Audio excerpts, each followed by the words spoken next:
नमस्ते। आज हम एक ऐसे टॉपिक पर बात कर रहे हैं जो लाखों स्टूडेंट्स के लिए इम्पोर्टेंट है। सीबीएसई 2026 बोर्ड एग्जाम्स। हाँ, बिल्कुल एक क्रूशल स्टेज है ये।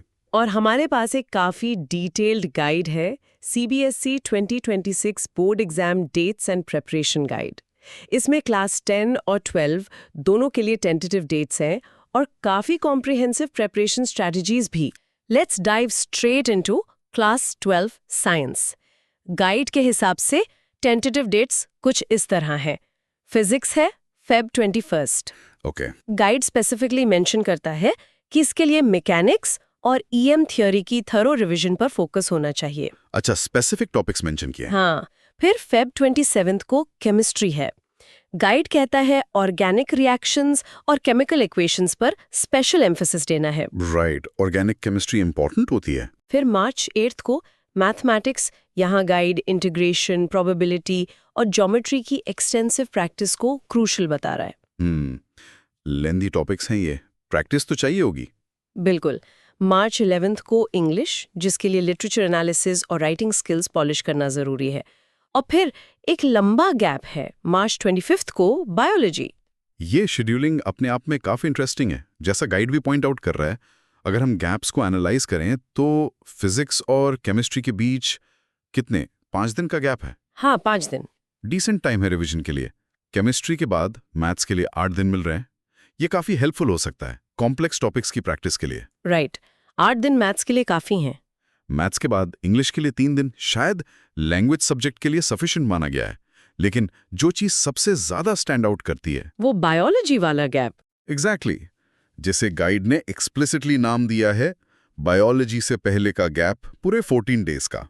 गाइड इसे बायोलॉजी बफर जोन कहता है। 14 days, that's massive. Biology buffer zone, ये टर्म इंटरेस्टिंग है। गाइड स्ट्रांगली सजेस्ट करता है कि इस टाइम को एक मल्टी प्रोंग्ड अप्रोच से यूज किया जाना चाहिए। अच्छा, कैसे? पहला, कंप्लीट सिलेबस का एक फाइनल इंटेंसिव रिवीजन। दूसरा, maximum possible sample paper solve करना एग्जाम कंडीशन सिमुलेट करते हुए। Okay, sample papers. तीसरा, बायोलॉजी में डायग्राम्स की इंपॉर्टेंस को देखते हुए उनकी परफेक्शन पर काम करना। और चौथा, एनसीईआरटी के बैक क्वेश्चंस को थरोली कवर करना। गाइड बार बार एनसीईआरटी की इंपॉर्टेंस पर जोर देता है। एनसीईआरटी तो की है ही।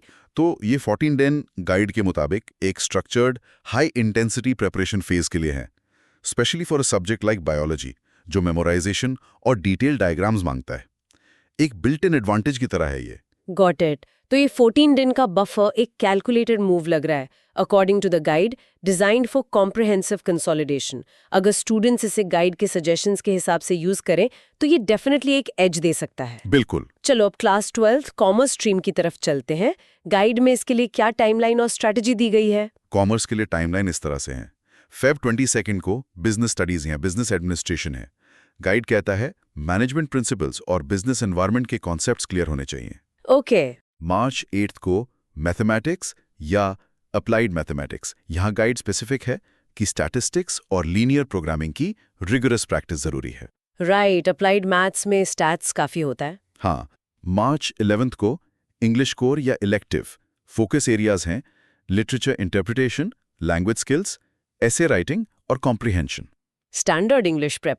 फिर मार्च 19 को इकोनॉमिक्स, जिसके लिए माइक्रो और मैक्रो इकोनॉमिक्स के फंडामेंटल्स, ग्राफ्स और थियरीज की सॉलिड अंडरस्टैंडिंग चाहिए।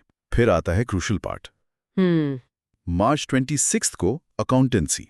गाइड जनरल एंट्रीज और फाइनेंशियल स्टेटमेंट्स की एक्सटेंसिव प्रैक्टिस रेकमेंड करता है। अकाउंटेंसी तो प्रैक्टिस मांगते ही है। बिल्कुल।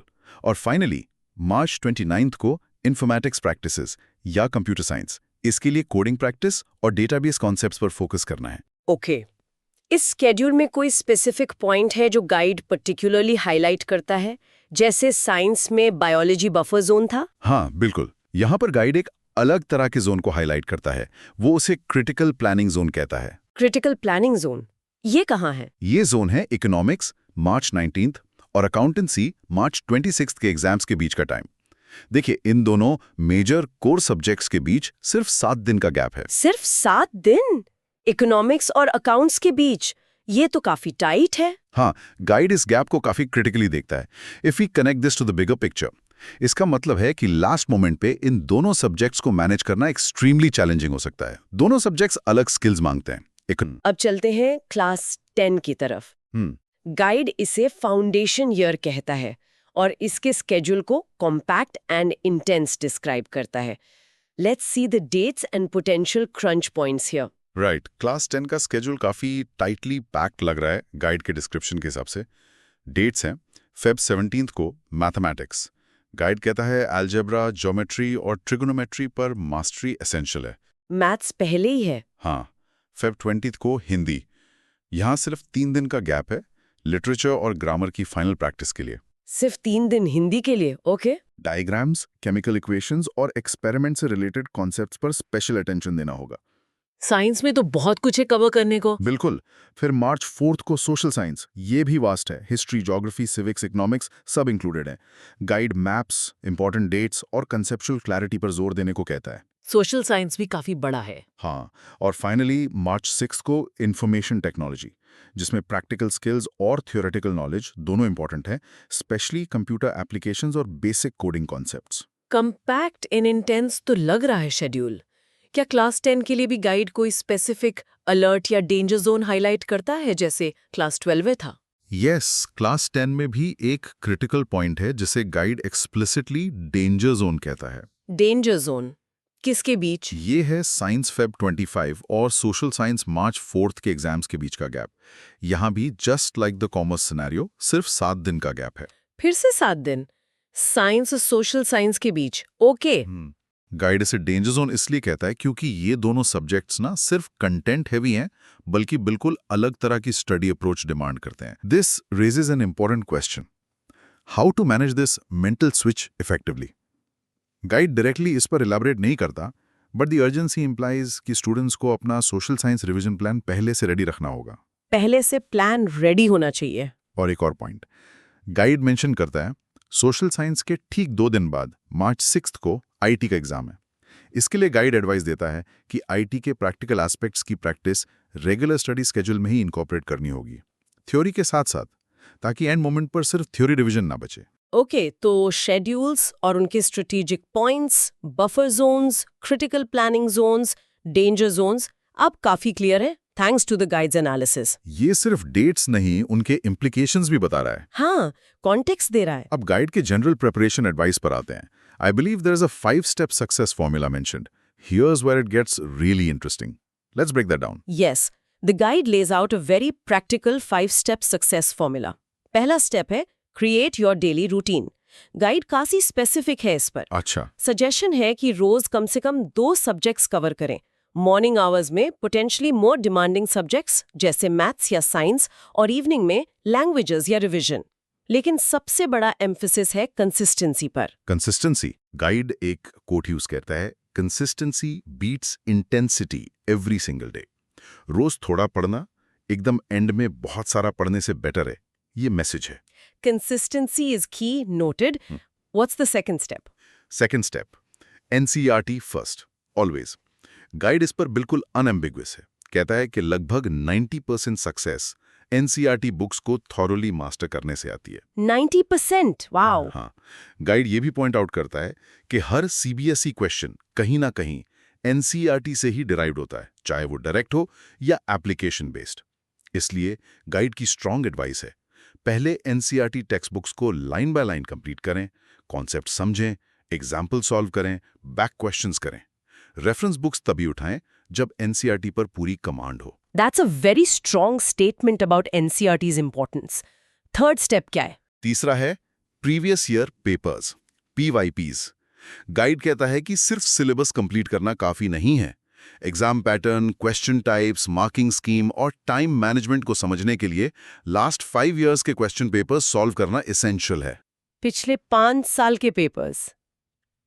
ओके। गाइड सजेस्ट करता है कि PYP सॉल्व करने से स्टूडेंट्स को ये क्लियर आइडिया मिलता है कि एग्जामिनर्स एक्चुअली क्या एक्सपेक्ट करते हैं, किस टॉपिक से किस तरह के क्वेश्चंस आते हैं और किन एरियाज पर ज्यादा फोकस करना है। ये एक तरह से रियल एग्जाम का सिमुलेशन प्रोवाइड करता है। Makes sense. Practice makes perfect. What about the fourth step? चौथा स्टेप काफी इंटरेस्टिंग है, राइट टू रिमेंबर। गाइड यहां एक इंपॉर्टेंट डिस्टिंक्शन करता है। Reading creates recognition, writing creates recall. Reading creates recognition, writing creates recall. Interesting. मतलब सिर्फ पढ़ने से चीजें फेमिलियर लग सकती हैं, लेकिन याद तभी रहती हैं जब उन्हें लिखकर प्रैक्टिस किया जाए। गाइड एडवाइस देता है एक्टिवली नोट्स बनाएं, इंपॉर्टेंट पॉइंट्स लिखें, मैथ्स और साइंस के प्रॉब्लम्स को हाथ से सॉल्व करें, सिर्फ सोल्यूशन देखना नहीं। हाँ, खुद सॉल्व करना इंपॉर्टेंट है। और थियोरी सब्जेक्ट्स के आंसर्स को प्रॉपर एग्जाम फॉर्मेट में लिखने की प्रैक्टिस करें। गाइड एक पावरफुल लाइन यूज करता है, your hand creates memory pathways, your mind follows. लिखने का फिजिकल एक्ट लर्निंग को रीइंफोर्स करता है, according to the guide. Your hand creates memory pathways, your mind follows. That's a powerful thought. And the final, fifth step? 5वां step है stay physically strong.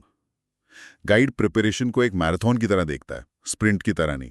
इसलिए physical health को maintain करना उतना ही important है जितना मेंटल प्रिपरेशन। बिल्कुल, body और माइंड कनेक्टेड है। गाइड की स्पेसिफिक रिकमेंडेशंस हैं, लाइट और न्यूट्रिशियस फूड खाएं, हेवी जंक फूड अवॉइड करें, डेली 7 से 8 घंटे की क्वालिटी स्लीप लें, क्योंकि स्लीप मेमोरी कंसोलिडेशन के लिए क्रूशल है। स्लीप तो बहुत इंपॉर्टेंट है। और स्टडी सेशंस के बीच रेगुलर ब्रेक्स लें।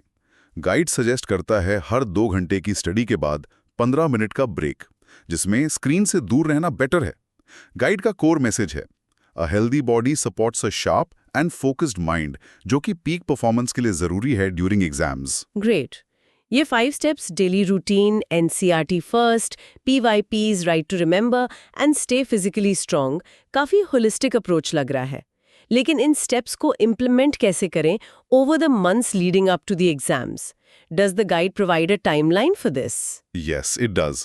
गाइड इन स्टेप्स को सपोर्ट करने के लिए एक month by month preparation strategy भी आउटलाइन करता है, जो प्लानिंग को और कॉन्क्रीट बनाता है। अच्छा, मंथ वाइज प्लान भी है। परफेक्ट। हाँ, नवंबर 2025 को गाइड फाउंडेशन फेस कहता है, दिस मंथ का प्राइमरी गोल है सिलेबस कंप्लीशन को मैक्सिमाइज करना, साथ ही अपने वीक एरियाज को आइडेंटिफाई करना और सभी सब्जेक्ट्स के कॉम्प्रिहेंसिव नोट्स बनाना शुरू करना।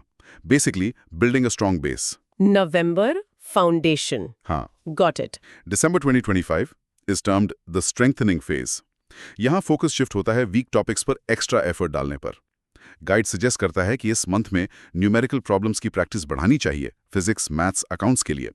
प्रीवियस ईयर पेपर सॉल्व करना सिस्टमैटिकली शुरू कर देना चाहिए। ओके, पीवाईपीज दिसंबर से शुरू। हाँ, और अगर पॉसिबल हो तो इफेक्टिव स्टडी ग्रुप्स ज्वाइन करने चाहिए, कॉन्सेप्ट डिस्कस करने और डाउट्स क्लियर करने के लिए। दिसंबर स्ट्रेंथनिंग एंड प्रैक्टिस स्टार्ट। हाँ, नेक्स्ट जनवरी 2026 को गाइड इंटेंसिव प्रैक्टिस का फेज बताता है। इस मंथ का मंत्र है practice practice practice. Guide recommend करता है कि डेली बेसिस पर full length sample paper solve करें टाइम्ड कंडीशंस में, ताकि टाइम मैनेजमेंट स्किल्स इंप्रूव हो। डेली सैंपल पेपर्स जनवरी में। ओके, साथ ही इंपॉर्टेंट फॉर्मूलाज, डेफिनेशंस, कॉन्सेप्ट्स को रेगुलरली रिवाइज करते रहना है using the notes created earlier. January full throttle practice. और लास्ट मंथ। और finally February 2026, just before exams start, is the final polish phase. यहाँ नया कुछ स्टार्ट नहीं करना है। फोकस होना चाहिए क्विक रिवीजन पर, स्पेशली यूजिंग फ्लैश कार्ड्स और शॉर्ट नोट्स। कॉन्फिडेंस बिल्ड करना है अपनी प्रिपरेशन पर ट्रस्ट करके। हेल्थ को केयरफुली मेंटेन करना है। हाँ, एग्जाम से पहले तबीयत खराब ना हो जाए। बिल्कुल। और सबसे इंपॉर्टेंट, एग्जाम स्ट्रेस को मैनेज करके काम और फोकस्ड रहना है। Guide suggests light activities or hobbies can help here. February, revise, relax, reinforce. Wow! ये month wise breakdown तो planning को crystal clear बना देता है। It connects directly back to the consistency principle mentioned in the 5 steps. Exactly. ये structure workload को manageable बनाता है और proactive planning को reinforce करता है। Anything else the guide emphasizes? हाँ, एक final section है जो success mindset पर focus करता है। गाइड कहता है कि कॉन्फिडेंस सिर्फ प्रिपरेशन से ही आता है, ये कोई मैजिक नहीं है। प्रिपरेशन से कॉन्फिडेंस, सही बात है। जिन स्टूडेंट्स के हाई स्कोर्स आते हैं वो typically strong preparation, consistent effort और एक पॉजिटिव रिजिलिएंट माइंडसेट का कॉम्बिनेशन डेमोन्स्ट्रेट करते हैं। गाइड का ओवरऑल मैसेज बहुत इंकरेजिंग और एक्शन ओरिएंटेड है। अभी से शुरू करें, प्लान फॉलो करें, कंसिस्टेंट रहें और पॉजिटिव रिजल्ट्स एक्सपेक्ट करें। गाइड एक मोटिवेटिंग लाइन से कंक्लूड करता है, Your future self will thank you for every hour you invest today. Your future self will thank you. Nice. तो इस पूरे डिटेल्ड गाइड को एनालाइज करने के बाद की टेकअवेज क्या हैं? हमने क्लास 10 और 12 के लिए टेंटेटिव डेट्स देखी, लेकिन उससे ज़्यादा इम्पोर्टेंट हमने गाइड के इनसाइट्स समझे, उन डेट्स के बीच के गैप्स पर। हाँ, वो गैप्स इंपॉर्टेंट हैं। जैसे साइंस में वो स्ट्रेटेजिक 14-डे बायोलॉजी बफर जोन और कॉमर्स में वो चैलेंजिंग 7-डे क्रिटिकल प्लानिंग जोन। हमने क्लास 10 के शेड्यूल की इंटेंसिटी और डेंजर जोन को भी आइडेंटिफाई किया। फिर हमने वो प्रैक्टिकल 5-स्टेप सक्सेस फॉर्मूला को डिटेल में देखा। Daily routine, NCERT priority, PYP practice, the power of writing और फिजिकल हेल्थ। और इन सब को टाई करने वाला वो logical month by month plan भी डिस्कस किया। Right. So what does this all mean? Essentially ये गाइड इस बात पर बार बार जोर देता है कि सीबीएसई 2026 एग्जाम्स में सक्सेस के लिए एक स्ट्रक्चर्ड, प्रोएक्टिव और कंसिस्टेंट अप्रोच ही सबसे इफेक्टिव स्ट्रैटेजी है। Planning is everything. बिल्कुल। The guide consistently emphasises foresight and disciplined execution. और इस डिस्कशन से एक थॉट और इमर्ज होता है जो गाइड के राइट टू रिमेंबर कॉन्सेप्ट पर बिल्ड करता है। गाइड ने एक्टिव रिकॉल को राइटिंग के थ्रू प्रमोट किया है। हाँ, वो हैंड क्रिएट्स मेमोरी पाथवेज वाला पॉइंट। राइट। लेकिन गाइड के फ्रेमवर्क में रहते हुए ही हम ये सोच सकते हैं, इस एक्टिव रिकॉल को और पावरफुल बनाने का एक तरीका हो सकता है टीचिंग।